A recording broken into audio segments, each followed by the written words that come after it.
Good. Hey, John, how are you?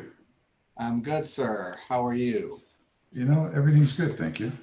Appreciate you and the team putting this together today, so thank you all. Looking forward to our conversation with the Congresswoman.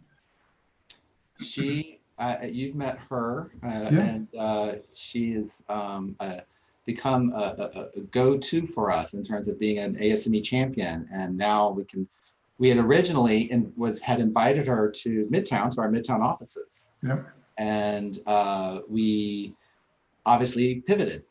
And now that we have this platform, and now she can meet not just, we'll still have her there, hopefully at some point, yeah. uh, to have her come and meet everyone in person one day. But now she can meet our members all over the world. Great, well, thanks.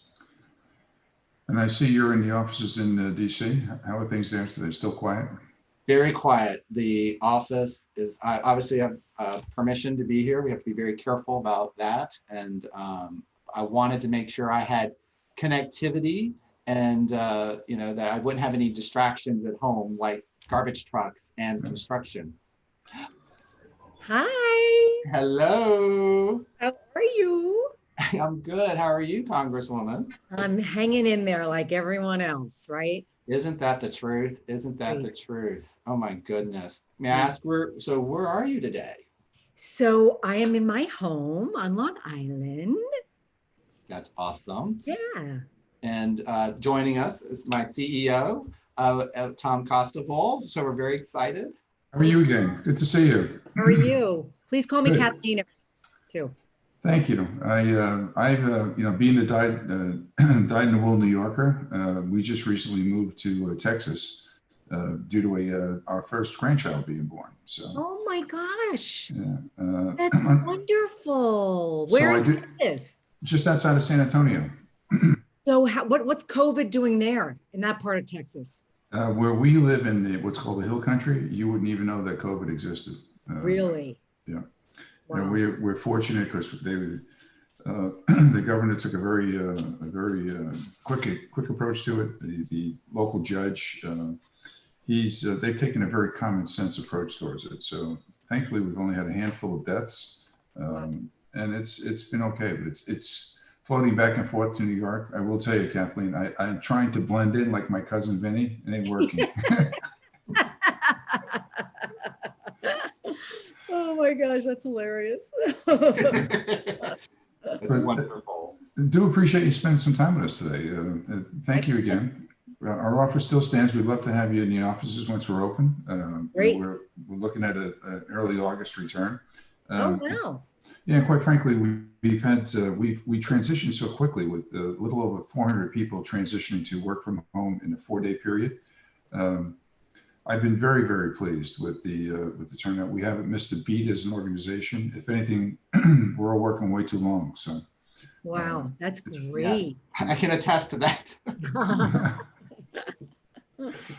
You so know, again, thank yeah, you for joining us. You know, you're from my hometown, so I should say our hometown, and it's good to see you. So John, why don't you kick it off? Let's get going. Well, Kathleen, thank you. Thank you so much. This is our second ASME virtual town hall. I'm going to do some more formal introductions. As you know, this is also live on YouTube. And so we will, and then we will keep it on there after, as we move forward. So others who weren't able to join us today can come back and look at that. But this is our second, which is a new series of virtual events designed to help the ASME community stay connected on science and engineering public policy issues of the day. And I hope many of those in the out there were able to join us for our first one with Congresswoman Haley Stevens of Michigan a couple of weeks ago. And if you hadn't had a chance to, were able to join us with that, live, that is on our YouTube page, our ASME YouTube page. With that, I know we've had a little bit of conversation with Tom, but I also want to officially welcome him and ask him if he has any other opening or welcoming remarks before we jump into your remarks, Kathleen, first. No, John, I'm anxious to hear from the Congresswoman. She's doing quite a lot, as you know. And again, we appreciate what you've done. We keep hearing bits and pieces of it. So thank you from all of us. But Well, with that, Kathleen, I'll give you, I'd like to note ASME's ties to New York in the 4th district. It is the fourth, our ASME membership in New York is about 3,000. New York is our 3rd or 4th largest state in terms of membership. And so as we know, our headquarters are in Midtown. We hope to host you there live in person and to meet all the ASME staff who all over in the New Jersey, New York region. So we'll do that very soon. So with that, I'm going to turn it over to you and the floor is yours. Thank you so much, John and Tom, for having me. And hello to everyone out there. It is really such a pleasure to be with you all today. We've all had to make do with Zooms. It's so much better to meet in person, and hopefully we will be doing that soon, but this is a pretty good stand-in for these crazy times that we're going through. You know, I've always been grateful for the work of ASME, right? Promoting the arts, sciences, and engineering disciplines in our educational system. And I'm especially grateful now considering the unprecedented challenges that COVID-19 has presented. Certainly in my district, which is just outside of the city, behind New York City, we were the hardest hit community in the state of New York. So we're very happy that we have been able to flatten the curve. We had to take some pretty drastic steps, but we are now in I think entering phase 2 or phase 3 of our reopening in New York. And there are plenty of signs, albeit that this pandemic is far from over. I think there are 5 states now where the numbers are rising every day, including, I don't know if Texas actually, Tom, is in that list, on that list. I think it may be, but it's like Florida has been really badly hit. And our governor, along with the governor of New Jersey and Connecticut, has basically put a 14-day quarantine on anyone traveling from 5 specific states if they meet increase in COVID metrics, because we have been successful here in flattening the curve and reopening, and we don't want to take any steps back. So what have we done in Congress? We passed the HEROES Act. That was not taken up by the Senate. It's not going to be taken up by the Senate. So I don't even know if it's worth going into what the HEROES Act would do, but it included continued money for testing. It allowed for a $200 billion HEROES fund, similar to the 9/11 compensation fund. It had about $900 billion for states and municipalities to replace lost revenue, which is critical. But that's not going to come up. I think if the Senate does anything, what they're probably going to do is do something along the lines of doing what Mitch McConnell wants, which is limiting liability of companies now that we're in the reopening phase, which I could get behind, right, in exchange for the state and local revenue replacement. And then we'll have some other little things in there as well. But we'll see what they do. I'm going back to DC. I'm on the 7 a.m. shuttle tomorrow morning. We're going to take up the Justice and Policing Act. Today, the Senate failed to be able to even debate Tim Scott's bill that he put together, which I think is, I mean, look, I didn't think it went far enough, but it just shows you how partisan even this issue is becoming. So we're going to pass the Justice and Policing Act. And it's basically, does away with chokeholds. It creates like lynching is would be a federal crime, obviously. That's the fact that that's not is kind of crazy. It would reform qualified immunity. It would kind of require retraining for police officers. So we're going to pass that out of the House. I don't know if that's going to be taken up in the Senate, probably not. But there's going to have to be some reconciliation between the executive order signed by Trump, the Justice and Policing Act, and what Tim Scott came up with. And hopefully we'll be able to have that discussion. So let me see. Actually, I do want to be much more get involved in that, because as a former state and federal prosecutor, these issues really matter to me. And I've seen the institutional systemic racism that is clearly present in the criminal justice system. So one other issue that we, in particular, we have to take a look at more closely is cybersecurity. I recently had a provision signed into law that requires all members of the House of Representatives to take annual cybersecurity training, just like our staff has to. The fact that we had to kind of legislate that is ridiculous, but we need to do that. We're, especially now that our office is going more remote, I'm actually going to be carrying the proxy of some of my colleagues who are in hard hit states like Florida tomorrow. And that was a good step that we took because, you know, look, we should have stayed in Washington. We all should have been quarantined as far as I'm concerned. The Senate and the House should have been in Washington doing our job. But we were sent home and now we're going back and forth, back and forth. DC is still kind of in a semi-state of shutdown and the Capitol is completely closed to anyone other than members, and one of their, each of us brings in like one staff member when we're in session. So that's the situation there. But, you know, look, it's not just Congress that's working from home. Of course, countless businesses and entire industries, you know, have gone remote as well, which is another reason why the cybersecurity angle has got to be addressed. But another issue I feel is particularly well suited for this forward-thinking approach is STEM education. As you all know, we still have a national shortage of educators who are equipped to teach science, technology, engineering, and math, subjects that are critical for a successful 21st century economy. So investing in STEM education should absolutely be part of the effort to when we, you know, are fully reopened, when our economy is fully reopened.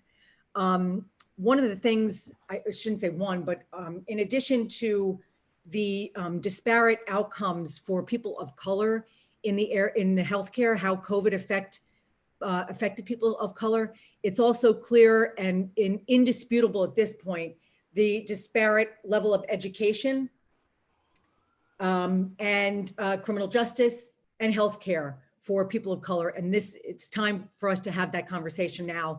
And hopefully we're going to be able to get past the politics of it. You have my commitment that I'm going to do everything that I can to kind of put the partisanship aside and get to work for the American people. We have to figure out how we're going to pay for all of these relief bills that we have passed and get this country back on stronger financial footing. So John, thank you so much again for having me, and Tom, and I really look forward to this discussion. Thank you, Kathleen. I want to highlight to the audience that, you know, your role in Congress, you serve on the Veterans Affairs Committee. You're on the Homeland Security Committee, where you chair the subcommittee on border security. You're on the Homeland Security subcommittee on cybersecurity. Yeah. You're a former DA, I think the first woman to hold that position in Long Island in Nassau County. So, you know, thank you for your service in that role, and also for your leadership and your role in Congress.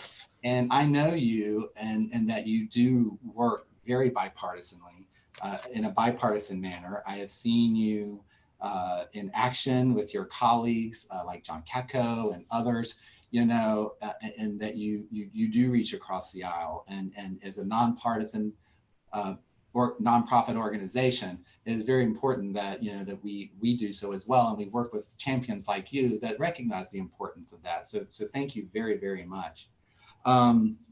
As we go into some little housekeeping items here, I want to let our audience know that during this Q&A portion, you can raise your hand, well, not physically, but on your computer, or type your question in the Q&A chat function.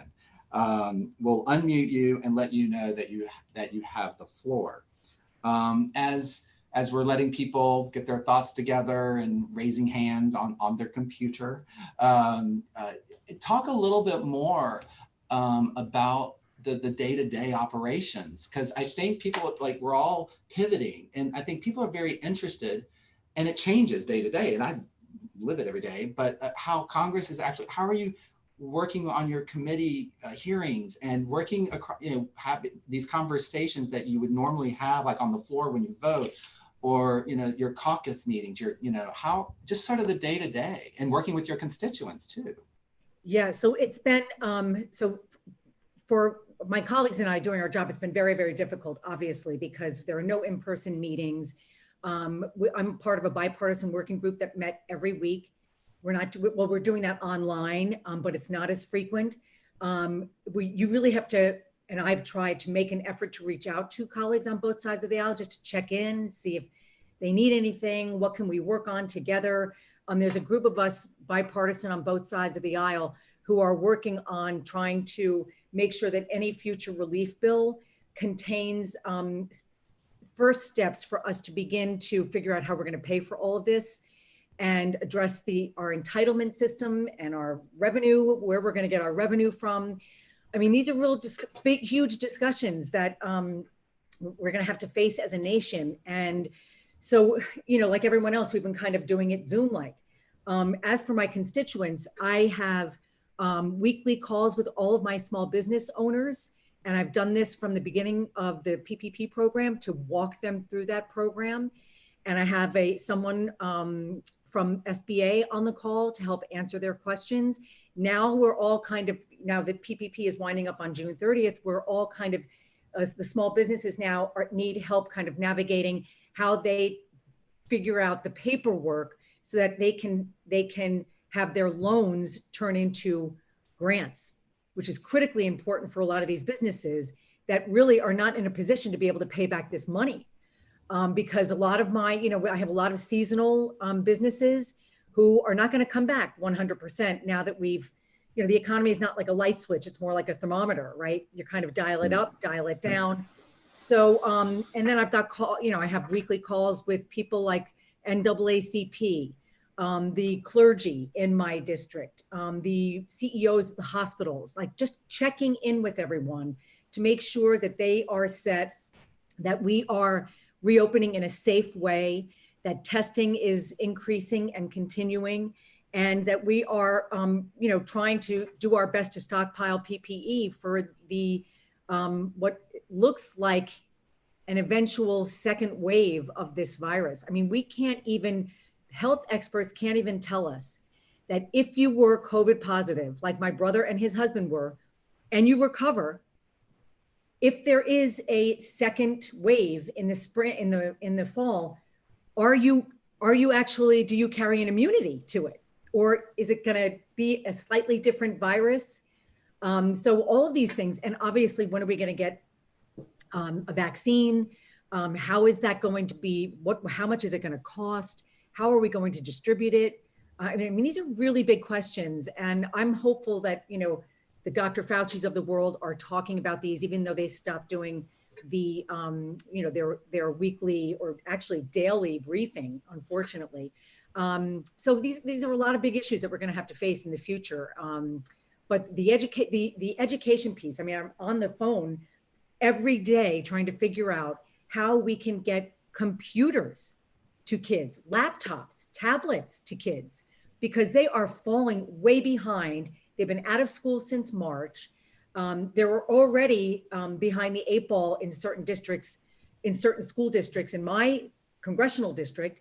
And we have to address that educational disparity. And, you know, in September, when these kids might be going back, you know, if your last name begins, you know, A through G, you're going to school Tuesdays and Thursdays, and then you're remote learning from home. Well, do they have broadband access? Do they have a computer that they can actually use at home? These are really, really big issues that that's become my number one issue, because if we fail our children, we fail as a country. Yeah. Well, I appreciate those remarks. Kathleen, I wanted to give a little bit back to the process, because I'm intrigued by what Congress has done, what the Senate has done in terms of Zoom meetings. Our head of our IT structure that takes care of all the telecommunications, he's anointed himself and renamed himself Dr. Zoom. That's how crazy it's become. One of the things that we have found is that there are more participants, and especially like with this particular session with you, I'm always curious to see how many people are time shifting back to watching the YouTube channels later on. Because that's something that, you know, more of the staff's communicating in terms of how I can, you know, continue to use Zoom to effectively communicate. And then how do I reach out to more constituents? Just you know, with the Representative Stevens chat that we had, I was pleased to see that we had 10 individuals from outside the United States dialing into the call. And obviously, post-call, we'll know more about who's on the call here, or at least where the addresses are coming from. We'll let you guys know that. But I was just curious to know, what are the staffs doing? Are they thinking that far out in advance, or is it's more a triage type approach? Well, you know, it's funny because what is the future of work going? I mean, really what you're saying is, what's the future of work going to be? Exactly. Right? Thank you. We took the unprecedented step of allowing for remote voting forget about on the floor. So I can carry a proxy for someone now. You can carry up to 10 proxies, right? So there was that we voted on. And this is just a House procedure. It didn't affect the Senate or anything else. And it's only for a limited time period, for as long as the attending physician says that there is a healthcare concern that allows us to do that. But more That's historic, Kathleen. Oh, but beyond historic, beyond. At first, yeah. I mean, it was a big issue. And I will tell you, because we're amongst friends here, I wish that we had done it right away. I wish that we had to stay in Washington, that we did it right away. Because I think if we had done it in the beginning, it would have been a bipartisan effort, because that was like right around the time that the economy was just completely shut down and no one knew what was going on, right? But instead we waited a little longer, and then it just became, Democrats supported it and no Republicans supported it. But the more important thing than the proxy voting, in my opinion, is that we allow for committees to do their work like this. It's on WebEx or whatever, but it's like basically a Zoom. And we can do remote voting, right? Because we have all these appropriations bills that we've got to pass before September. And there are some people, because of they could be in a vulnerable age bracket, which are a lot of our colleagues, who don't come back and don't want to come back because they need to stay home and protect themselves and their families. So, but I think going forward, I think about this all the time, Tom, your question, so the staff does this all the time. The staff is constantly on Zoom because they're all working from home as well. But eventually we're going to return to the Capitol. What's that time frame? I would say it's probably going to be around inauguration time, right? I think it's not going to be before January. I don't think there's any way we go back full time before January. I mean, meaning like reopen the Capitol, have people coming by. I think the Capitol is going to be a closed campus for some time. And I think, look, I was talking to a friend of mine who works at Wells Fargo, and they told every single one of their employees, if you, for whatever reason, don't feel comfortable coming back to the office, you can work from home. Now, that could be permanent. Brooks Brothers filing for bankruptcy protection. Who's going to be buying suits anymore? Tom, you're in a suit. John, you're in a jacket. That's great. I'm sitting here in a t-shirt. Out of no disrespect. But that's that's real life, Yeah. That's why I actually had this just hanging, and I was like, I'm going to put it on. Right. Well, see, this is part of me not blending in Texas. I still have to do this. So why don't we go to, we've got some questions, because I have a whole list, I'm just piggybacking off what you were just talking about, but I do want to engage our community. The first question we have from Tommy Gardner, he longtime ASME member and the CTO for HP Federal, and currently recently elected to our ASME Board of Governors. Tommy, you should be unmuted. So your question. Yeah, thank you. I am wearing a suit and a shirt, but I'm in my gym shorts. So Too much information, Tommy. Yeah, I'm taking it easy. Gonna go work out after this meeting. So I was trying to get ready quick. But Congressman, thank you for doing this. I wish you well on your election. I know that's coming up and a big deal. I know it's hard to clean when you're locked at home, but you'll figure it out, and we wish you well.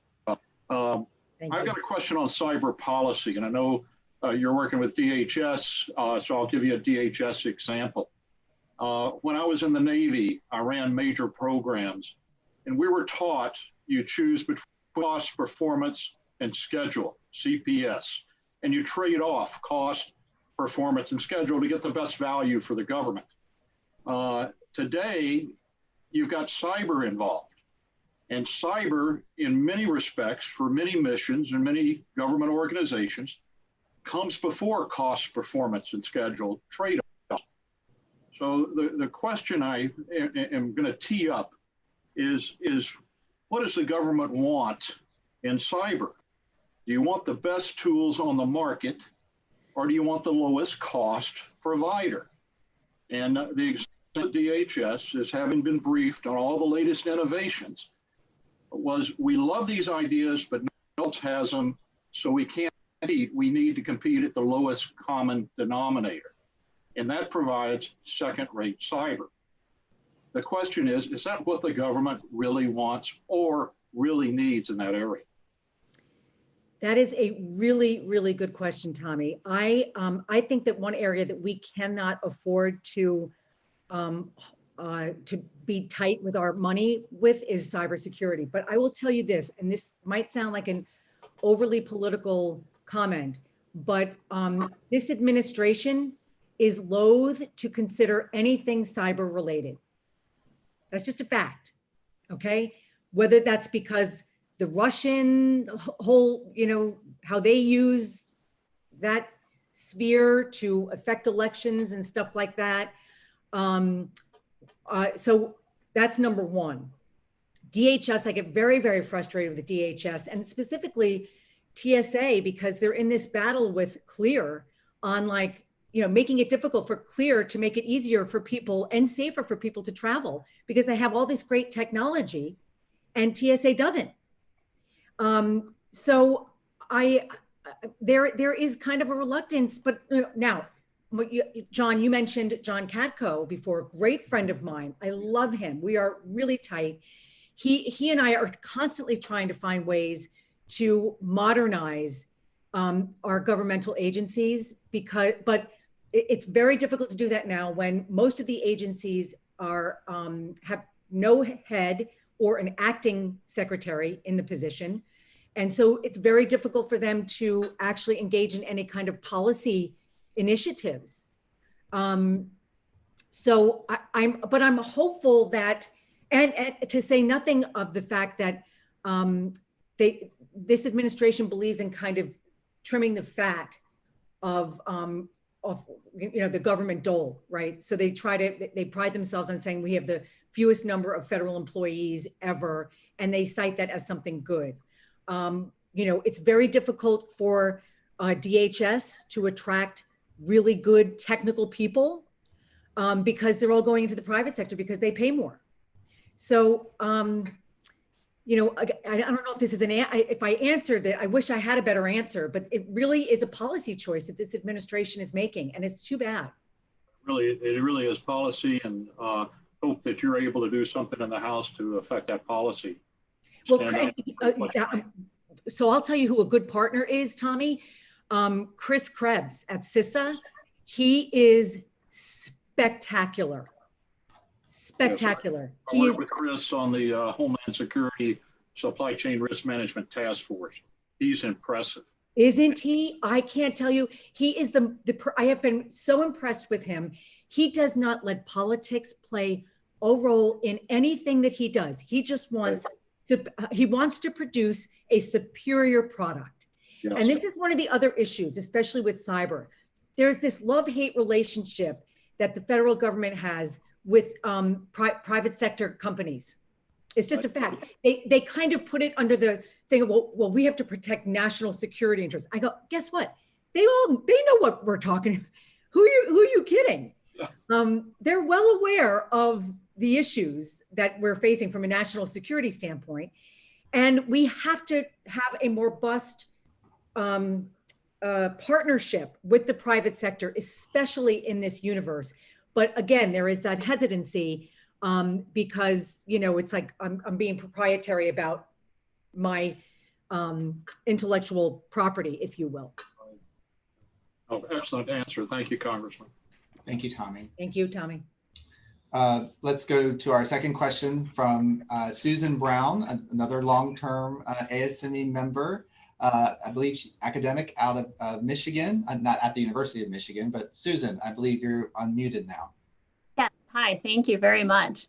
Representative, thank you so much for spending time with us today. It's great to hear from you. Yes, I live in Western Michigan. I work at Hope College, but I'm from New Jersey. I still have family in New York, so I definitely pay attention to what's going on over there. So it's great to have you. My question is related to STEM education, and I thank you very much for bringing that up. That is, I don't think we definitely see it here, and you're obviously describing what we're seeing of this disparity that we're seeing with COVID and students having access to education. And the way I want to think about it, and hear you comment with a group like ASME, where we have these large companies represented, academics represented. Over the years, we've done a lot with STEM education and tried to put together different partnerships to try to support STEM education. But it's kind of a new world as we're trying to recover from COVID and put together partnerships to help that. So how do we use the fact that science and tech companies, we have a bit of non-bipartisan kind of support for being economic drivers. How do we use that to work with you and to work with other agencies to be a big player in keeping STEM education alive as we're trying to break this divide? That is a wonderful question, Susan. So let me start by saying, if we don't get this education piece right, we're screwed. I hate to use that language, but the disparity that exists has got to be addressed. But you can't address that alone in a nutshell of education, right?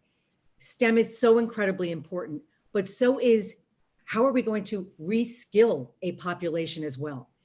Is there going to be any significant value in a 4-year college degree if you can learn online, which a lot of kids are doing right now? Are people really going to spend $70,000 to send their kids to Harvard or Yale or wherever? And when they get out of school, are they going to have a degree that sets them up for the jobs of the future? My father, God rest his soul, my parents had 10 kids. He had 2 jobs in his lifetime. I've had 4. There is Richard Haas from the Council on Foreign Relations said now this generation can expect to have between 15 and 20 jobs in their lifetime alone. What are those jobs going to be? How do we prepare them for that? And so look, we have to support teachers because they're the first line of defense, right? They're the ones in the classroom with our children. We have to modernize our classrooms for sure. Every kid should have a computer. I don't care what their background, every kid has to have a computer. And, you know, we have to do more to diversify the kids who are exposed to STEM and find an interest in it, right? We need more people of color. We need more women, and the numbers are going up in those areas, but we need to figure out how to drive more kids to STEM, because we know that those are, for the most part, the jobs of the future.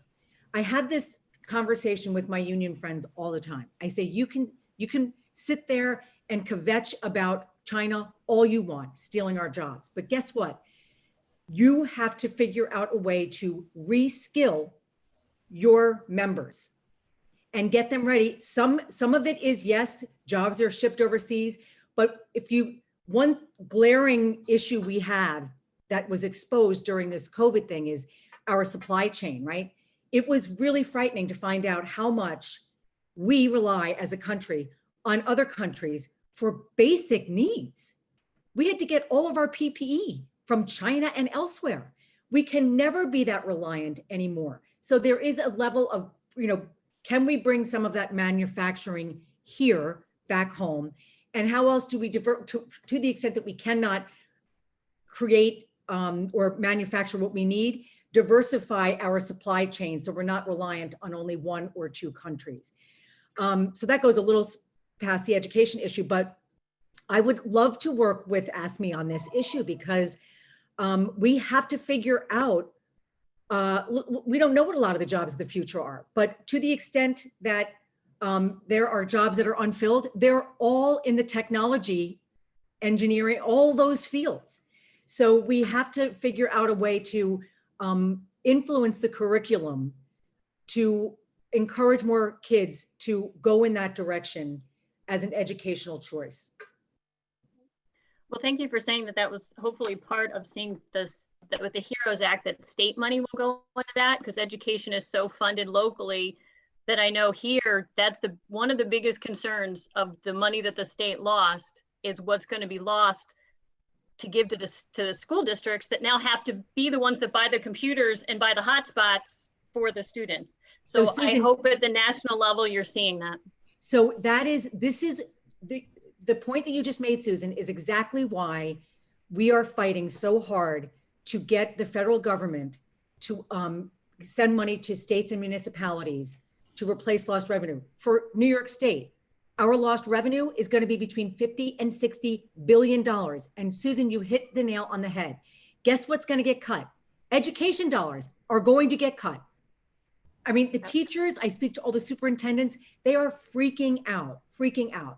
So look, I think that Mitch McConnell sees the writing on the wall. And if he's going to want, to limit liability of companies who follow CDC regulations and create a safe and a healthy workspace for people, you got to give something in exchange for that. Because guess what? It's not just blue states who lost their revenue. The entire economy was shut down.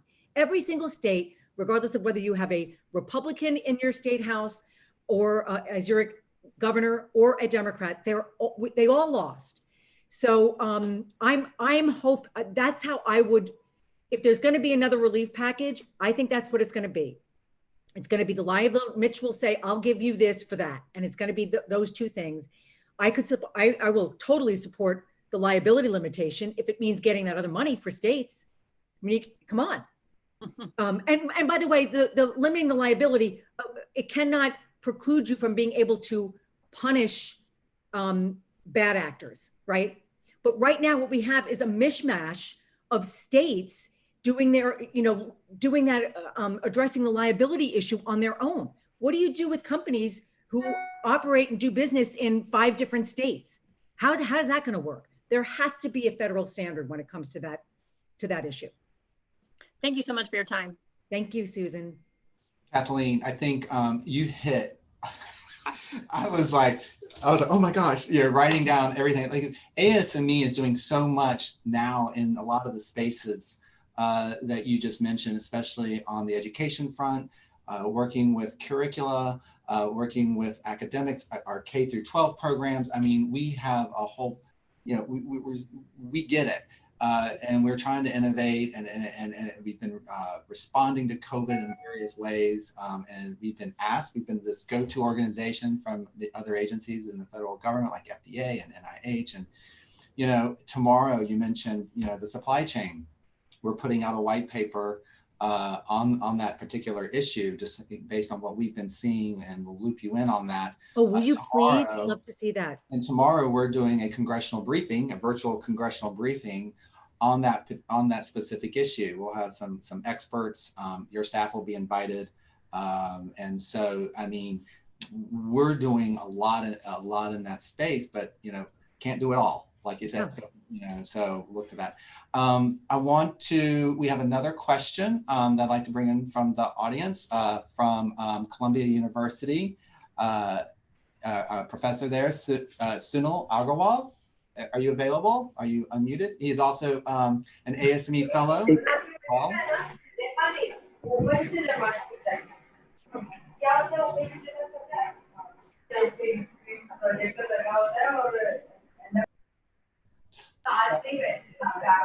hello. Hi. are you unmuted? Hello, can you hear me? Yes. Hello, I'm Sunil Agrawal. I'm from Mumbai, India. See, I'm working with one of the EPC company, mainly in the field of, petrochemicals, fertilizers, refineries. Practically, this COVID situation has forced us for the work from home situations, wherein the life has tremendously, changed. There is very thin line between work and life, and it's pretty depressing things with the as long hours working and it's impacting both. I mean, the industrial way, professional life, personal life. Like I don't know how to come up with the situation and how I mean to handle this.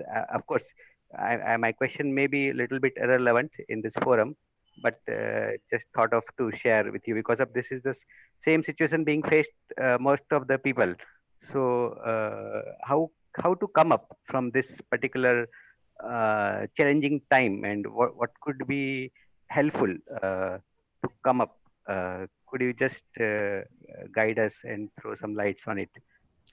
Yes, thank you, Sunil. That's a great question. So I think that what I hope we take out of this pandemic situation is that we can't isolate ourselves from the rest of the world, period. And there has been kind of a movement in years past to kind of, with America kind of with this go it alone attitude, right? And what this virus showed was it didn't matter where you lived in the world. It didn't matter how much money you had. It didn't matter if you were a man or a woman, young, old, gay, straight, doesn't matter. What color your skin, doesn't matter. Although here it had a outsized impact on people of color. But you see how connected we are as a world. And I worry about things like, we're worrying right now and working with TSA on how we're going to get our domestic travel back up and running, because that's critical to our economic recovery. But what is the state of international travel going to be? And how do we begin to rebuild relationships with our allies across the world? I don't mean to sound political because this is not a political statement. I think this pandemic has just kind of shown that we can't have a go it alone attitude as a country. We just can't. We have to rely on other people. We want other people to be able to rely on us because we're all in this together. So I don't know if that answers your question, Sunil, but I think that's what you were touching on. And so I hope that we kind of can go in that direction and just understand how important it is to not just rebuild, so to speak, our infrastructure here in this country at every level, whether you're talking about roads and bridges, our healthcare system, our educational system, our help for small businesses, but also how we can be a better neighbor, global neighbor, I should say. Thank you, Sunil. I appreciate that very, very much. Kathleen, I wanted to transition just a little bit back to some of the policy stuff. I know that you are, although not on the Armed Services Committee, but the National Defense Authorization Act is something that every member of Congress is interested in. The Department of Defense, those programs are important, very important, and fund a lot of the science and technology programs that that we all care about. I'm just interested in terms of your thoughts on that process, but also some of the projects maybe that you might be a little bit more involved in the state of New York, and maybe some of those something that may either New York or there are some of the programs that impact some of these areas more nationally or globally. So the NDAA, let me say, first of all, is usually passed in a really bipartisan way because everyone recognizes how important it is. One specific thing here in New York, there was a real competition between New York and the state of Virginia to get I'm not a science technology person, but the Department of Energy is constructing its electron ion collider at the Brookhaven National Laboratory, which is out on the east end of Long Island. So I see how important those kind of DOE, DOD, that money is, because that was a huge victory for New York and the jobs it's going to create. I mean, it's a type of particle accelerator that scientists are going to use to study the origins of our universe and investigate the makeup of atoms. I mean, it's just this incredible studies that are going to help us discover and breakthrough in areas like healthcare, space, and energy. So that's one particular thing. It's not in my district, but it was a major victory for New York. And, you know, look, it's going to be a little harder this year because, you know, I'm not on those committees. I took a position against my leadership and therefore I was punished. So by the way, I don't think it's a punishment to be on Homeland Security and Veterans Affairs. Those are two committees that I love the work of. But when you're not on like Armed Services, Ways and Means, E&C, it's harder to kind of, you really have to work to insert yourself in those issues. But I'm looking forward to kind of having that conversation about NDAA, and I think it's going to be in a very different atmosphere now because of everything that we're going through and the pressing needs for, you know, for us to really make investments in our future that are critical to the country's success. Yeah. Tom, do you have any comment there or? No, I'm good, John. I'm aligned here, so keep going. You're doing good.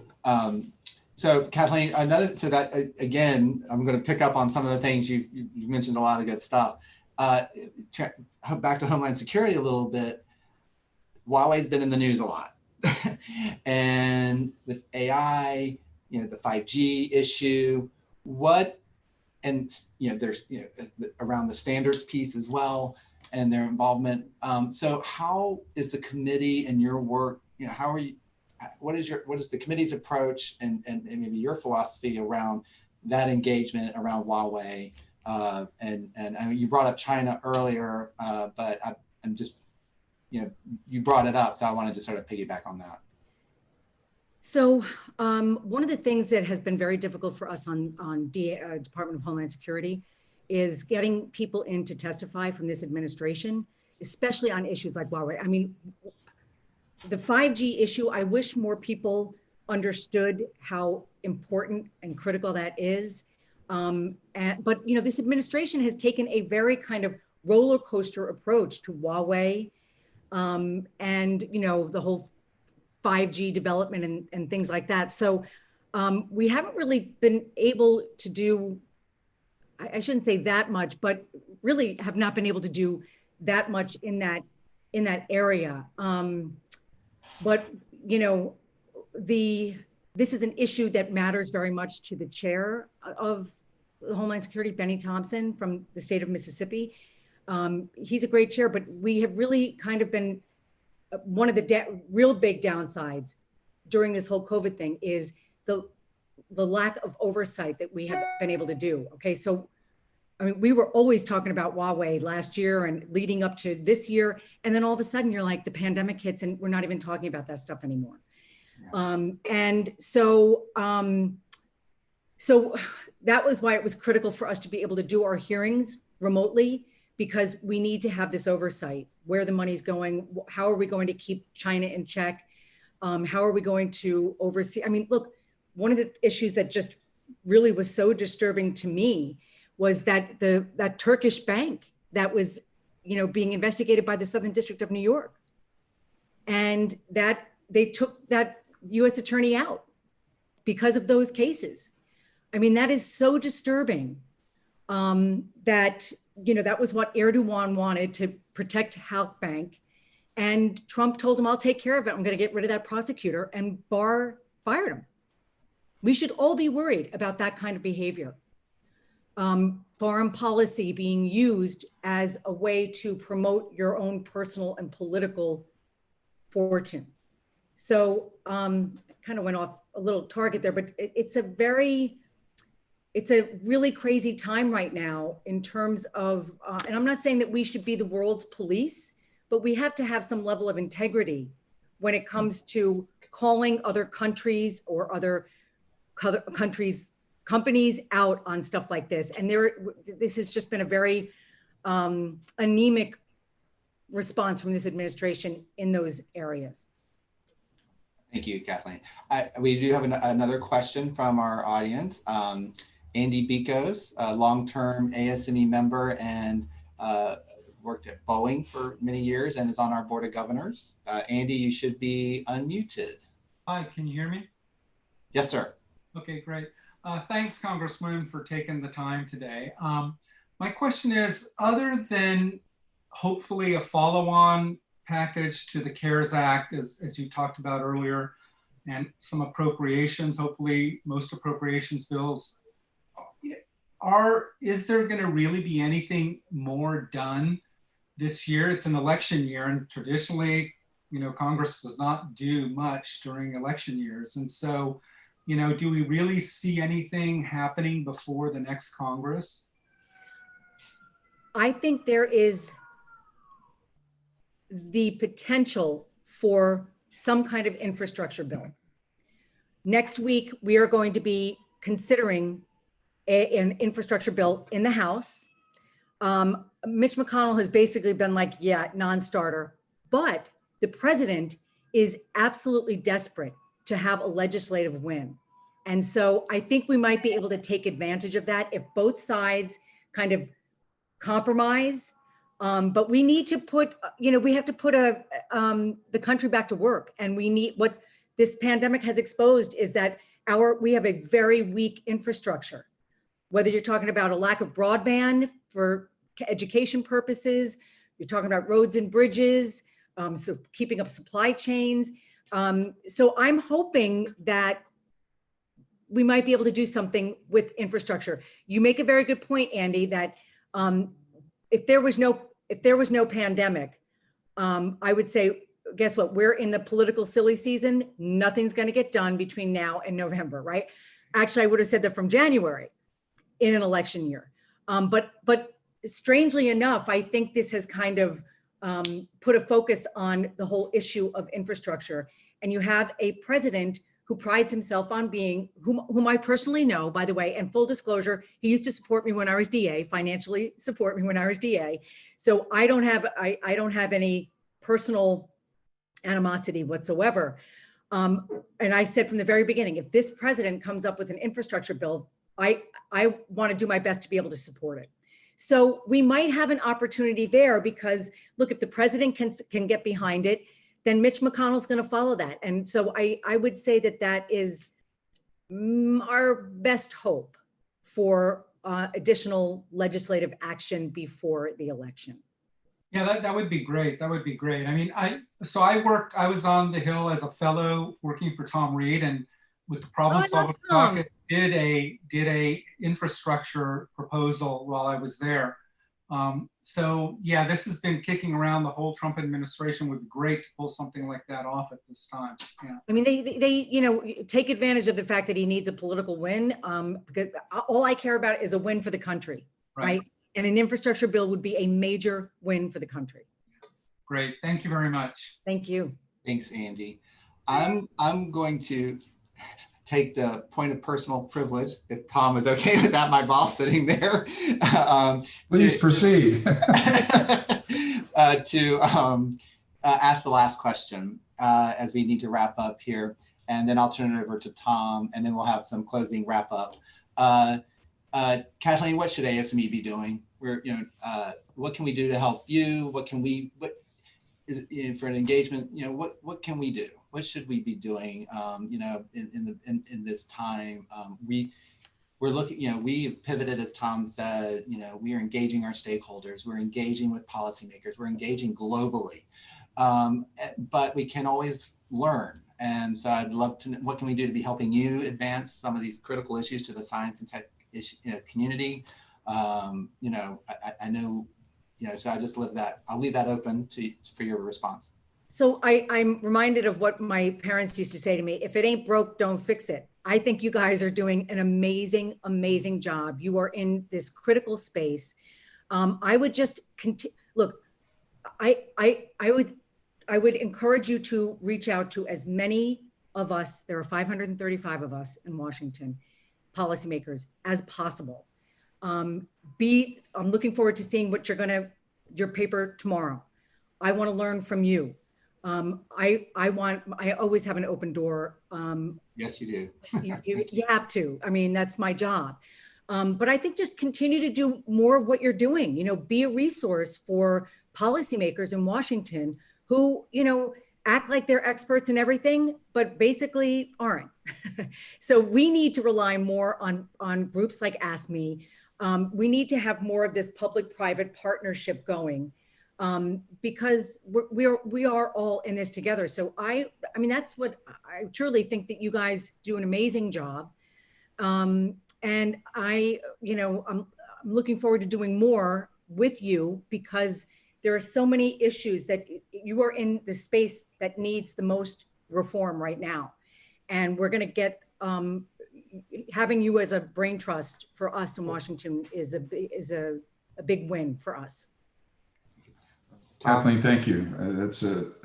That's very nice of you. We, representing 100,000 plus engineers, we're problem solvers. That's right. And once we have it solved, if it's easy, we go back and make it even more difficult. But a lot of what I've seen our teams and a lot of our members, our volunteers jump into this pandemic and truly write the rules as we're going along. Every day, I know in my cases, we're trying to figure out what to do with staff and how do we transition 130 plus different conferences to keep that information flowing. We need the research to keep going. Yes, in bio, but and also the other arenas that, okay, how are we going to manufacture this? When we spoke with Representative Stevens, the ability for the large motor companies to stop making automobiles and go into making ventilators. If you think of the skill sets, all it does is I'll minimize it. It takes a set of instructions. As an engineer, I never read the instructions, but why not? Let's write them and let's get going. But Kathleen, thank you. You're a breath of fresh air. We appreciate what you do for us every day. I'm glad that you're part of my hometown. And again, I look forward to continuing our conversations, whatever it takes. We'll between John and his staff and myself, and again, we look forward to seeing you face to face shortly, whether it's in New York or DC. Perfect. Thank you again for some time today. Thank you. Kathleen, I just want to give a shout out to your staff. I mean, you mentioned staff at the beginning, and Liz, Landy, Michelle, Stuart, Stephen. I mean, we're all part of this, and it's a team, and so we have at ASME, Tom and I have a wonderful group that support us, and this would not be, the three of us are on the screen. There's a lot going on behind us. So I just want to give, it's just a joy to work with you and them. For everyone, I mentioned the congressional town hall tomorrow, the congressional briefing tomorrow on the manufacturing supply chain. On July 17th, join us with Congressman Paul Tonko. Oh, great. Yes, on July 17th, he's going to join us, a big ASME supporter and champion. He's on the Energy and Commerce Committee. He chairs the Environment and Climate Change Committee. So we're really excited to have him. Tom will be leading that conversation with him. They're good friends. We'll talk a lot about manufacturing and manufacturing in New York State. So it'll be good. Yes. So we're really excited. And so with that, thank you and look forward to continuing the conversation. John, thank you so much. Both of you, John and Tom, thank you so much, and everyone on the call. And I look forward to seeing you all in person, hopefully soon. I hope everyone stays safe and healthy. And we're going to get through this together, as we always do as a country. Thank you. Thank you, Congresswoman. Thank you both. Take care. Bye. Take care. John, thank you. Thank you, Tom.